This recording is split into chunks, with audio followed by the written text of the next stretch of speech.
इस आयोजन में मंच पर उपस्थित सभी पूज्य संतगण, श्री रघुनाथ जी कॉरिडोर विकास काउंसिल के चेयरमैन श्री राजेश गुप्ता जी, डीडीसी के जम्मू के अध्यक्ष श्रीमान भारत भूषण जी, सभी आदरणीय सम्मानित विधायकगण, हमारे प्रशासन के सभी सहयोगी, commissioner secretary housing urban development, divisional commissioner IG साहब, नाम मैं लूँगा तो अनावश्यक समय लगेगा, सिविल और पुलिस एडमिनिस्ट्रेशन के हमारे सभी वरिष्ठ सहयोगी, सभी पूज्य अर्चकगण, आज इस आरती में उपस्थित सभी श्रद्धालुजन, देवियों, सज्जनों और मित्रों, बाबा अमरनाथ जी की पवित्र यात्रा की पूर्व संध्या पर इस आरती के आयोजन से पूरा जम्मू कश्मीर एक नई आध्यात्मिक आभा का अनुभव कर रहा है। मैं समझता हूँ कि सनातन संस्कृति का केंद्र यह नगर भी आज एक अलौकिक दिव्यता से भरा हुआ दिख रहा है। सभी जम्मूवासी, देश के विभिन्न कोनों से आने वाले भगवान भोलेनाथ के भक्त प्रफुल्लित हृदय से आज उनका जम्मू के नगरवासी, यहाँ के निवासी स्वागत कर रहे हैं। जैसा मेरे पूर्व commissioner secretary housing and urban development ने बताया, जब अप्रैल में तवी आरती की शुरुआत हुई थी, तब एक बात तय हुआ था, इन घाटों पर चैतन्य के दिए जलाने का प्रारंभ हुआ है। सभ्यता एवं संस्कृति के जिस शिखर को जम्मू शहर ने छुआ था उस दिन, वह भविष्य में निरंतर तवी की लहरों पर प्रतिबिंबित होता रहेगा।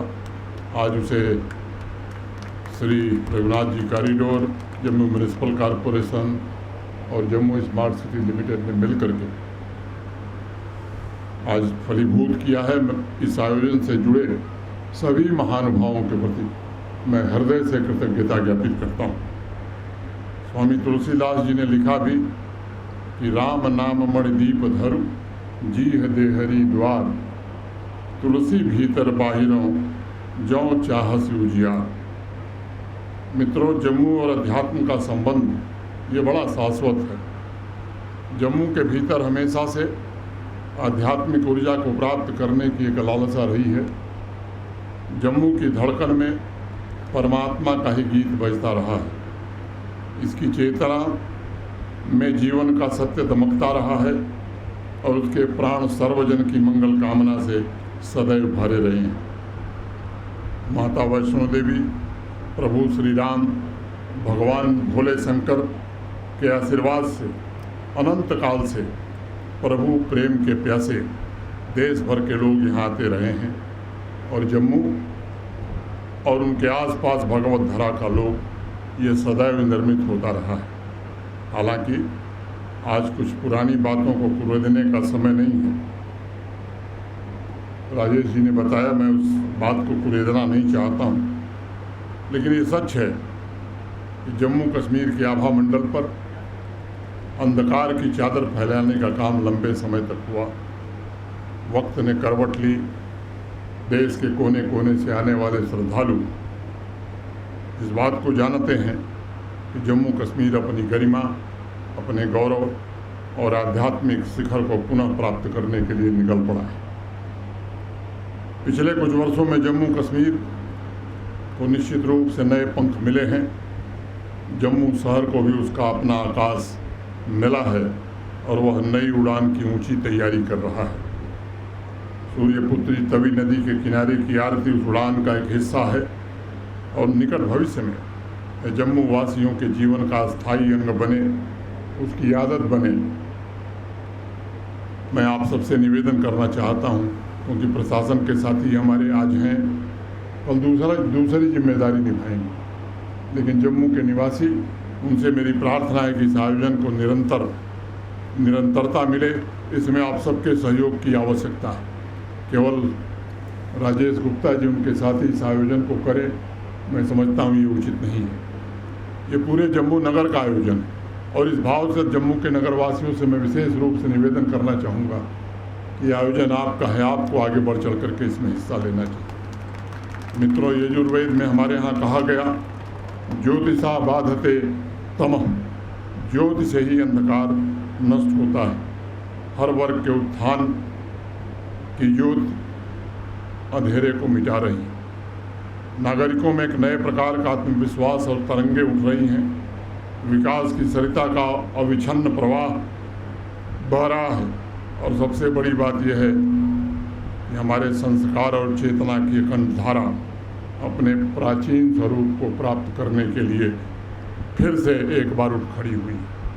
लंबे समय से समाज जिस रिक्तता का अनुभव करता था वह काफ़ी हद तक भरने में हमारे साथियों को कामयाबी मिली। स्वतः स्फूर्त ही आज आम नागरिक अपने अधिकार और अपने दायित्वों का निर्वहन करने का प्रयत्न कर रहा है। कार्य संस्कृति में भी बदलाव आया है, लोगों के सोचने का तरीका भी बदला है। एक छोटी कहानी मुझे ध्यान में आ रही है। एक व्यक्ति ने पत्थर तोड़ते हुए मजदूर से एक सवाल किया कि भाई तुम कर क्या रहे हो? वो मजदूर आंखें लाल करके बड़े गुस्से में बोला, क्या तुम अंधे हो, देख नहीं रहे हो कि मैं पत्थर तोड़ रहा हूँ? 4 कदम आगे बढ़ा, एक दूसरा मजदूर वह भी पत्थर तोड़ रहा था। फिर उसने उस मजदूर से सवाल किया कि भाई क्या कर रहे हो? यह सवाल सुनते ही वो मजदूर आनंद से अभिभूत हो गया और प्रार्थना भरी आवाज़ में बोला कि भगवान का मंदिर बन रहा है और उसमें अपने श्रम से छोटा सा योगदान दे रहा। मित्रों, मैं मानता हूँ कि निर्माण की यही सकारात्मक सोच किसी भी समाज की दशा और दिशा ये तय करती है, बदलती है। मुझे याद है 5 वर्ष पहले जब यहाँ मैं आया था, मैं इसे कोई प्रशासनिक असाइनमेंट है ऐसा मैं मानता नहीं। ये जम्मू कश्मीर के गौरव को पुनः वापस दिलाना, ये भारत के आदरणीय प्रधानमंत्री का संकल्प था और भगवान के मंदिर की तरफ जम्मू कश्मीर की भव्यता पुनः निर्मित हो, इसका प्रयत्न हुआ है, मेरे साथियों ने किया है। इस मिट्टी की खोई हुई छवि को लौटाने का प्रयत्न किया गया है और भाव दृष्टि यही थी कि जम्मू कश्मीर का हर एक नागरिक बराबर है, उसे जीवन में आगे बढ़ने का समान अवसर उपलब्ध होना चाहिए। हर शहर हर गांव की अपनी संस्कृति, अपनी जीवन शैली और जीवंतता है और इसलिए संकल्प यही था कि उसी के अनुरूप वहाँ विकास की व्यवस्था स्थापित हो। मुझे इस बात का संतोष भी है और गर्व भी है कि पिछले 4-5 वर्षों में जिस तीव्र गति से जम्मू संभाग और कश्मीर संभाग का भी विकास हुआ है, वो निश्चित रूप से आने वाले दिनों में इतिहास इसका मूल्यांकन करेगा। जिस दिन विकास की कतार की आखिरी पंक्ति में खड़े आखिरी व्यक्ति तक विकास का लाभ पहुंचता है, उसी दिन से असली कायाकल्प शुरू होता है। दशकों बाद मैं जानता हूं कि अनेक लोग इसे महसूस कर रहे हैं। बिना किसी भेदभाव के हर एक नागरिक अपने सपनों और अपनी आकांक्षाओं को पूरा करने का अवसर मिले, इसका प्रयत्न हुआ है। आसपास भी ऐसा वातावरण निर्मित हो ताकि उसके जीवन पथ को पूरी तरह से आलोकित किया जा सके। कबीरदास जी ने लिखा भी था कि मन के हारे हार है, मन के जीते जीत, कहे कबीर हरि पाइये मन ही की प्रति। जिस गहन विश्वास से आम नागरिक और समाज के प्रबुद्ध जन जम्मू कश्मीर के रूपांतरण में जुटे हैं, वह एक सराहनीय प्रयास है। मैं श्री रघुनाथ जी कॉरिडोर काउंसिल, राजेश गुप्ता जी, उनके सभी साथियों का विशेष रूप से आज उल्लेख करना चाहूँगा। जम्मू के आध्यात्मिक आभा मंडल को पुनः प्रज्वलित करने में इन लोगों का बड़ा ही महत्वपूर्ण योगदान है। पुरानी किताबों या चर्चाओं में कहा जाता है कि जम्मू कश्मीर भारत का किरीट, या किरीट हीरे की तरह माँ भारती के मस्तक पर चमके, इसके लिए भारत के आदरणीय प्रधानमंत्री श्रीमान नरेंद्र मोदी जी के नेतृत्व में पूरे समर्पण भाव और पुरुषार्थ से काम हुआ है और इस अभियान में मैं सर्व समाज से सहयोग और आशीर्वाद की अपेक्षा रखता हूँ। श्री अमरनाथ जी की यात्रा की पूर्व संध्या पर मैं समझता हूँ एक और बड़ा पुण्य काम हुआ है।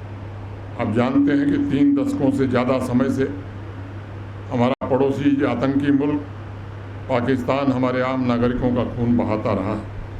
कश्मीर घाटी में जड़ें जमा चुके टेरर इकोसिस्टम ने एक अलग ही नैरेटिव गढ़ा हुआ था कि पाकिस्तान से आने वाला आतंकवादी विक्टिम है, हमारी पुलिस हमारी आर्मी आक्रामक है। पाकिस्तानी और पाकिस्तान समर्थित आतंकवादियों ने जिन आम जम्मू कश्मीर वासियों को का बर्बरता से कत्ल कर दिया था, उन्हीं के परिवार हाशिए पर थे।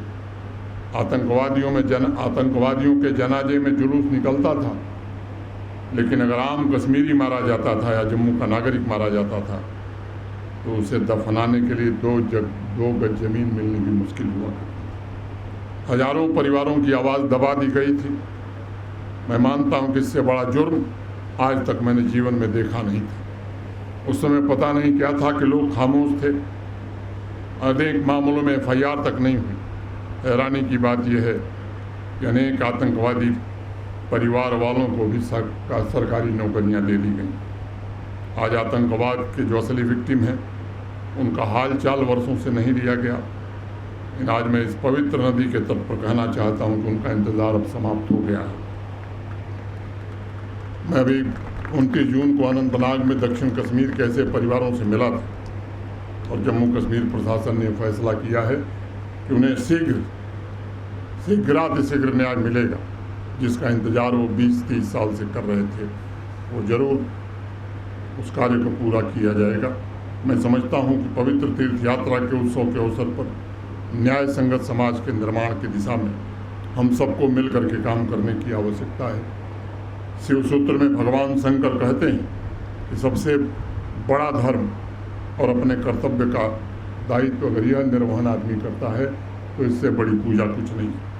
तीर्थयात्रियों के लिए जम्मू कश्मीर प्रशासन ने, श्री अमरनाथ जी श्राइन बोर्ड ने और जम्मू कश्मीर के निवासियों ने अच्छे तरह से अपने कर्तव्यों का निर्वहन किया है।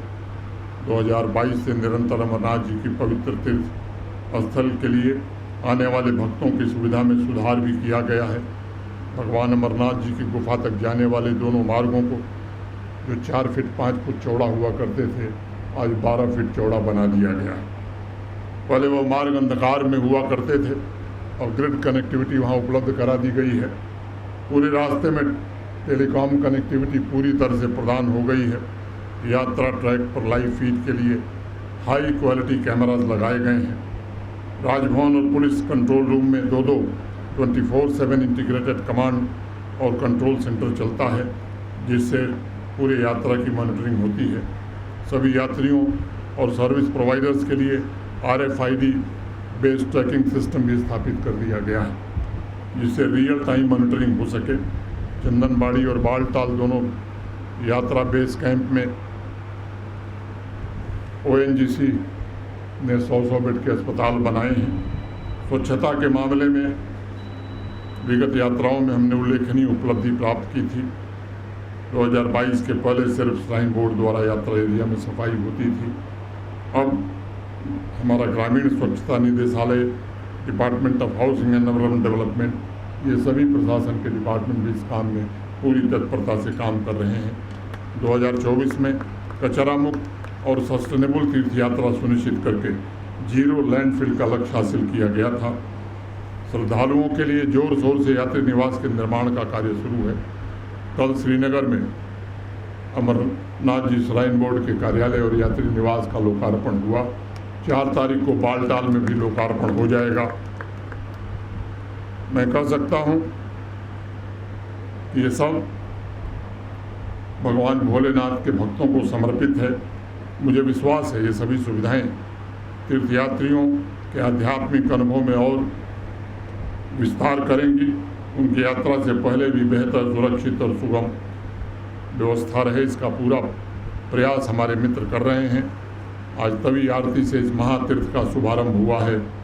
मैं Jammu municipal corporation, smart city Jammu और श्री रघुनाथ जी कॉरिडोर विकास काउंसिल के सभी साथियों को फिर से एक बार हृदय से बधाई देता हूँ। आरती के पावन उत्सव में उपस्थित सभी जम्मू वासियों और देश के कोने कोने से आए हुए भगवान भोलेनाथ के भक्तों का विशेष रूप से मैं अभिनंदन करता हूँ। भगवान भोलेनाथ आपकी यात्रा सफल बनाए, आपकी सभी मनोकामना पूरी हो, मैं इसी प्रार्थना करता हूँ। और मुझे लगता है कि आप सबके सहयोग और समर्थन से इस बार की यात्रा गत वर्षों से भी ऐतिहासिक होगी, क्योंकि देश नहीं दुनिया की निगाह इस बार इस यात्रा पर टिकी हुई है। जैसा राजेश गुप्ता जी ने कहा, भक्तों के इरादे बड़े मजबूत हैं, फौलाद की तरफ कोई धमकी उन्हें डिगा नहीं सकती है। प्रशासन और सुरक्षा बलों ने भी चाक चौबंद इंतज़ाम किया है। मैं इतना ही कह सकता हूँ कि श्रद्धालु सुविधापूर्वक जाएंगे, व्यवस्थित जाएंगे, बाबा का आशीर्वाद लेकर के सकुशल वापस जाएंगे, इसका मुकम्मल इंतज़ाम किया गया है। एक निवेदन मैं ज़रूर करना चाहता हूँ, यहाँ पर आप सभी लोग हैं, कल सुबह 4:30 बजे भगवती नगर से भगवान भोलेनाथ के सभी भक्त जाएंगे।